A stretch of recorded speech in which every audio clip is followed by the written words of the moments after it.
Assalamualaikum warahmatullahi wabarakatuh. Alhamdulillah, alhamdulillahi rabbil alamin. Assalatu wassalamu ala asrafil anbiya'i wal mursalin, Sayyidina wa maulana Muhammadin. Asyhadu an la ilaha illallahul malikul haqqul mubin wa asyhadu anna Muhammadan abduhu wa rasuluhu was-sadiqul wa'dal amin.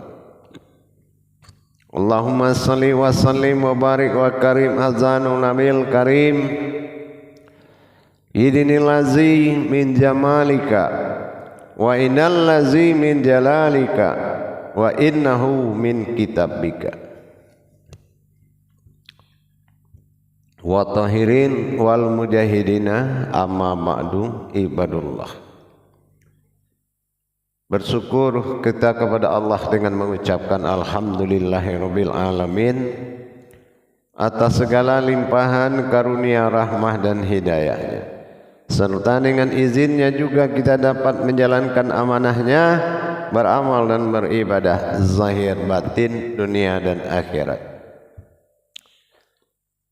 Bersalam kita tidak akan pernah kita lupakan. Marilah sama-sama kita sampaikan kepada junjungan kita Nabi Allah, Nabiul Akhirul Zaman, Rasulullah Muhammad sallallahu alaihi wasallam. Atasnya kalimahnya kita kalamkan dengan membacakan Allahumma salli ala Sayyidina Muhammad wa ala alihi Sayyidina Muhammad wa tahirin wal mujahidina amma ba'du ibadullah. Alhamdulillah, bersyukur kita kepada Allah dengan mengucapkan alhamdulillahirabbil alamin atas segala limpahan karunia rahmah dan hidayahnya, serta dengan izinnya juga kita dapat menjalankan amanahnya, beramal dan beribadah zahir batin dunia dan akhirat. Bersalam kita tidak akan pernah kita lupakan. Marilah kita sampaikan kepada junjungan kita Nabi Allah, Nabiul Akhirul Zaman, Rasulullah Muhammad sallallahu alaihi wasallam. Atasnya kalimahnya kita kalamkan dengan membacakan Allahumma salli ala Sayyidina Muhammad wa ala alihi Sayyidina Muhammad. Alhamdulillah, bertemu lagi dengan saya, Guru Mursyid Syekh Nur Muhammad Buya Irwan Maulana Al-Khalidi Sumatera Barat. Tentunya dalam makom majelis zikir Marifatullah, dalam naungan Yayasan Islam Hidayatul Mubarakah, dalam masa syiar YouTube Buya Pasaman Timur yang insya Allah selalu berbagi wawasan dan ilmu pengetahuan demi meningkatkan iman dan takwa kita kepada Allah Subhanahu wa ta'ala. Alhamdulillah para jemaah sekalian dimanapun berada, kaum muslimin dan muslimat rahimakumullah. Di dalam pemahaman tauhid diri kita kepada Allah, perlu kita pahami bahwasannya hakikat ketuhanan ini harus benar-benar dimengerti dengan baik. Kalau kita mengkaji kepada wujud sebuah wujud yang dinamakan Tuhan, tidak ada kemampuan atau jabariyah kajian tentang Tuhan kecuali hanya pentadaburan diri, pengkajian wujud diri mendapatkan Tuhan. Jangan dibalik pengkajian Tuhan mendapatkan diri.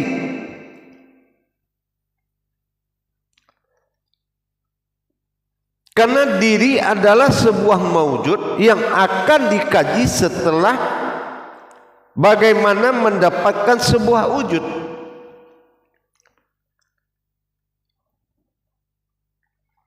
Jadi kalau maujud yang dikaji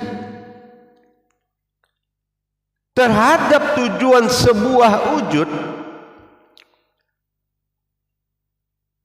perputaran dari hakikat ketuhanan tadi, ini yang dikatakan naf. Naf adalah sebuah diri yang berwujud batin atau rahasia. Kalau kita tidak mengkaji lebih dalam siapa kita ini sebetulnya, yang dikatakan naf, ada nafsahu, ada nafsihi, ada yang dikatakan nafsihi, nafsahu, nafsah, nafas, tanafas. Kalau kita tak paham bagaimana pencarian wujud ketuhanan diri, ini akan beranggapan kita mengkaji. Kita mengkaji Tuhan, ini salah. Tapi kita mengkaji diri mendapatkan Tuhan, karena diri adalah maujud dari Tuhan.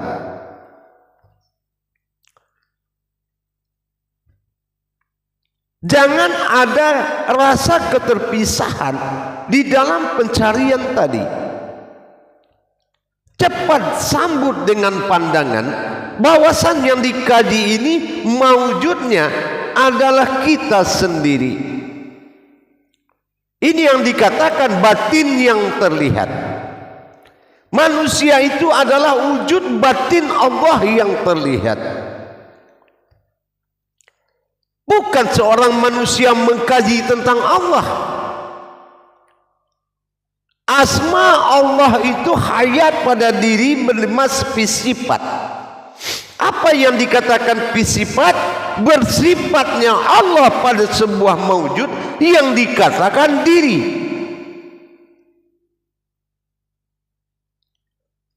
Jadi tidak ada pembahasan ketuhanan di luar pembahasan diri.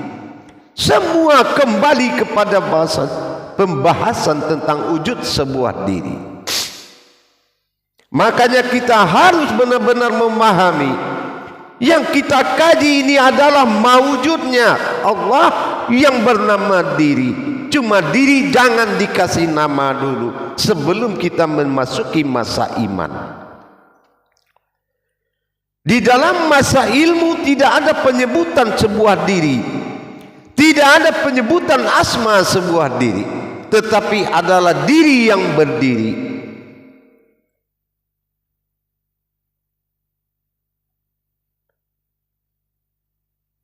Jamaah yang dirahmati Allah rahimakumullah. Jadi kalau kita, bagaimana kita mendapatkan awal diri adalah Tuhan ilah ba'dal tunggal awalnya. Ini wajib pemahaman itu perginya maujud kepada diri itu sendiri. Innallaha innal insanu masakinatul wal marido. Sesungguhnya aku jadikan engkau dari rahasiaku. Tidak ada yang kecuali tahu hanya dirimu sendiri. Hanya diri kita sendiri yang tahu siapa kita. Ini akan bermuara kepada tingkat kerahasiaan. Apa tingkat kerahasiaannya? Bersifat dan bertingkahnya Allah pada rahasianya. Maka mawujudlah tingkah dia tadi. Inilah yang dikatakan sirrun fisifatin. Inilah rahasiaku yang aku bersifat. Inilah bersifat. Kalau kodrat sifat itu beda dengan kodrat yang bersifat. Kalau kita mengkaji kodrat sifat, kodrat iradat ilmu sama basar kalam hayat, hidup nggak dia? Bergerak nggak? Bisa nggak dia ke pasar? Tidak. Tapi kalau dia bersifat sehingga nyata sifatnya, maka af'al gerak, if'il yang menggerakkan akan selalu mengikuti dimanapun kamu berada. Inilah wujud dan sebenar wujud. Wa khalaqtu li ajli wa khalaqtuka la'ajlika. Aku jadi karena engkau terjadi karena aku. Ibarat kita dengan bayang-bayangan kita. Duluan mana bayang-bayang dari kita? Di saat memasuki masa panas terik pasti sama. Tapi adakah yang menciptakan bayang-bayang? Tidak ada. Bayang-bayang terjadi karena ada sebuah wujud yang berdiri. Begitulah yang dikatakan wujud dan maujud.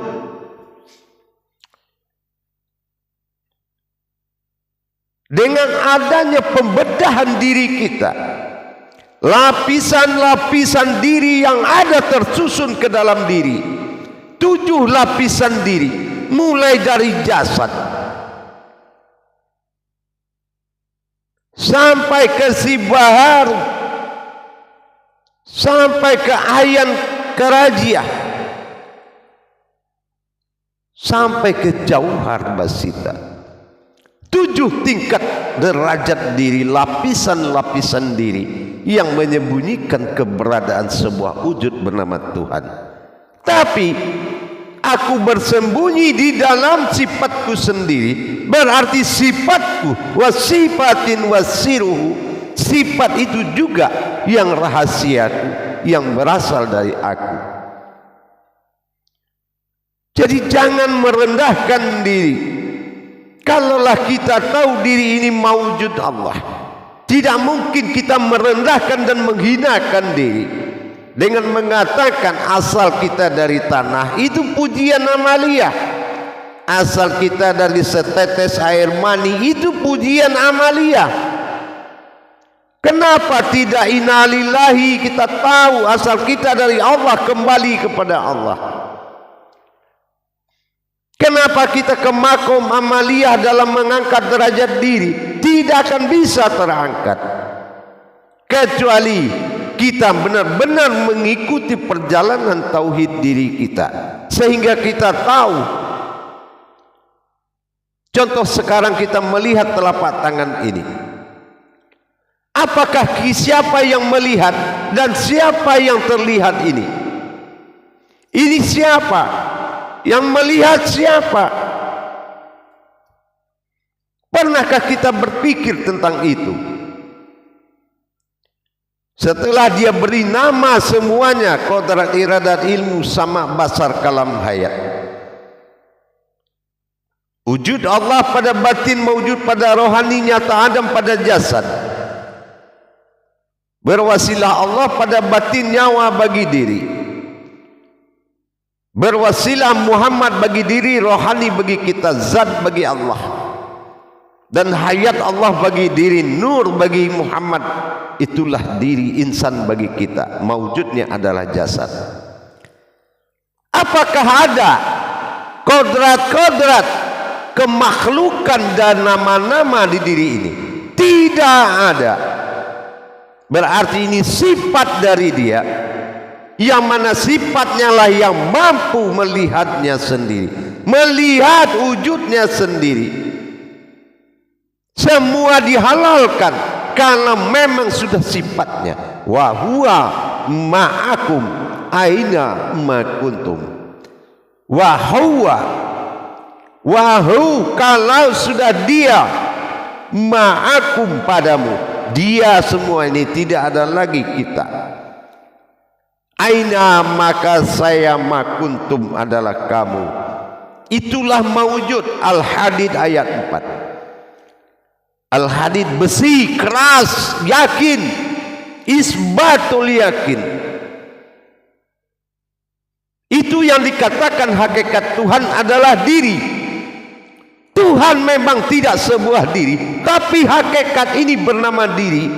Dirinya miliknya Allah. Wujud Tuhan wahid tunggal,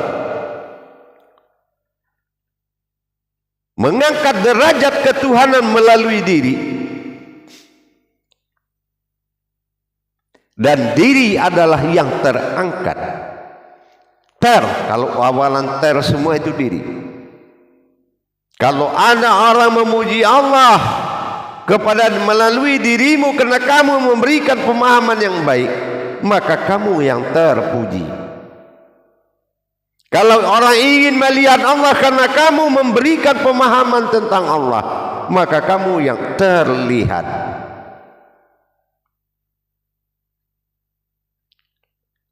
Apabila alam ingin menyembah Allah melalui dirimu, maka kamulah tersembah. Pernahkah kita seperti itu memiliki pemahaman tauhid? Tapi kalau kita selalu menjadi makhluk-makhluk yang berkapasitas sebagai umat, yang makomnya adalah penyembah bukan penghadap, bagaimana bisa kembali kepada Allah? Alif lawan alif, inna lillahi, alif awal alif akhir. Bagaimana aftar dan ba'dal ini bertemu? Alif tersirat dengan yang tersurat.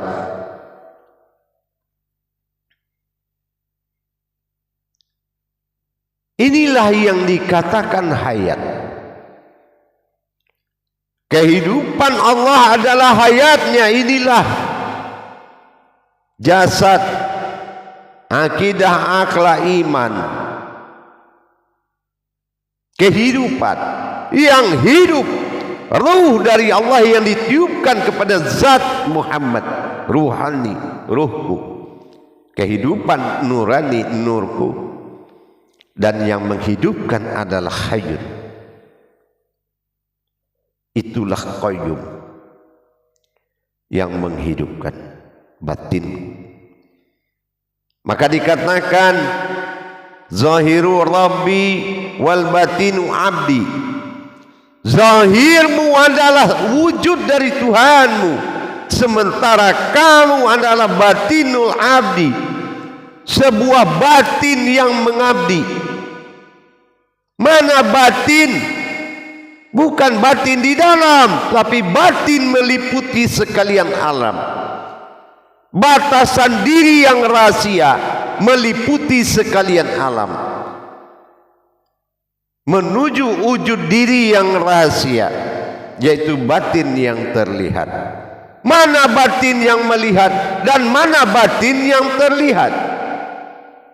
Ini juga harus menjadi pokok pencarian kepada Tuhan. Kalau pokok pencarian kepada Tuhan tajalinya tidak melalui tajalli sirullah, bukan Allah yang menuju, bukan Allah yang dituju berarti. Jadi jangan berprasangka dalam paham, tapi berprasangkalah dalam kedudukan. Sudahkah kedudukanmu? Muhammad datang, Allah menunggu. Sudahkah kedudukan Muhammad untuk menuju Allah? Ini perlu kembali kita pikirkan dan kita waspadai. Makanya Allah pesan kepada kita 3 perkara.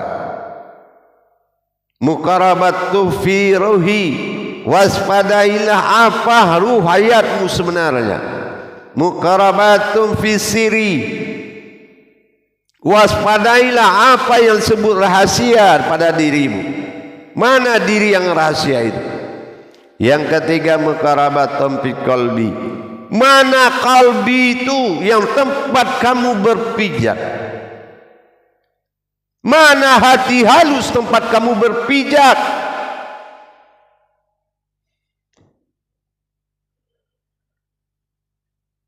Jamaah para hadirin dan hadirat, sudah sekian lama kita dimasukkan ke dalam riwayat, diberikan batas waktu bernama usia, tapi dilalui dengan sia-sia. Hanya dengan ketaatan beragama tapi tidak taat bertuhan kepada Allah. Jangan dibalik, harusnya taat kepada Allah dengan melalui agama. Ini bagian sebagian. Taat kepada agama tapi tidak taat kepada Allah. Bagaimana bisa terjadi kita beragama tetapi tidak taat kepada Allah? Berarti semua isi agama yang dilakukan tidak ada hakikatnya. Untuk itu kita tingkatkan bagaimana menuju hakikat ketuhanan melalui sebuah diri.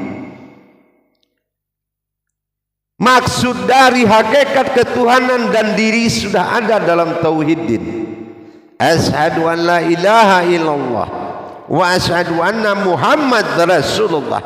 Artinya disinilah bertauhidnya hakikat Allah dengan hakikat umat. Bagaimana menyatukan la ilaha illallah juga alif, Muhammad Rasulullah juga alif. Apakah Allah dengan Muhammad ini beda? Secara sirna, secara wujud. Kalau secara adab dibedakan, karena satu iman satu ilmu. Muhammad iman, ilmu Allah. Tapi secara tauhid, Muhammad, Ahmad, Ahad tidak akan membedakan alif itu tiga, tapi kodratnya terbagi tiga. Ada A, ada I, ada U. Alif A, alif I, alif U. Di sini kita harus tahu A bukan alif yang tiga, tapi kodratnya alif kasrah di atas A, alif kasrah depan I, alif kasrah di bawah U, depan di atas U, domah U, Ayu, ilaha ilahi ilahu, la ilaha la ilahi la ilahu. Tapi tidak ada tiga alif itu, tapi kodratnya. Terpandang Adam, sudahkah kita merasakan melihat Muhammad? Terpandang Muhammad, sudahkah kita merasakan melihat Allah? Terpandang Allah, sudahkah kita merasakan melihat Tuhan? Ilah. Semua butuh peningkatan ilmu, peningkatan iman tauhid harus dijalankan. Karena Allah menunggu dalam satu prinsip, aku dalam prasangka umatku. Kalau prasangkamu rendah, tak akan sampai kepada wujud arasnya Allah. Jadi semua perbuatanmu sia-sia. Seperti bagaimana kita seperti ini selama ini dikatakan kepada guru-guru kita. Amal yang pertama dihisab adalah sholat. Apabila sholatmu rusak, maka rusak semua amalmu. Kenapa sholat ini tidak jadi acuan umat Islam? Kebanyakan rukun iman dipindahkan ke rukun Islam. Di rukun Islam baru dia kaji surga, dia kaji neraka. Di rukun iman dia kaji sholat, sembahyang. Kenapa turun derajatnya? Ini masih jadi tanda tanya. Apa ilmu ulamanya yang kurang, atau memang kejaran jamaahnya yang tidak ada? Jangan kita balik-balik. Jangan rukun iman menjadi rukun Islam, jangan rukun Islam menjadi rukun iman.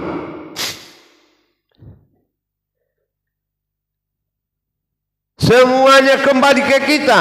5 rukun Islam, 6 rukun iman, 5 kali 6 30 juz.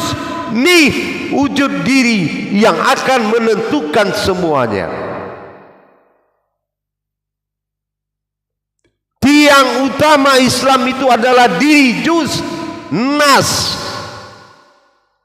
ba, alif, sin, bismillah, al-fatihah, Anas, ba, alif, sin.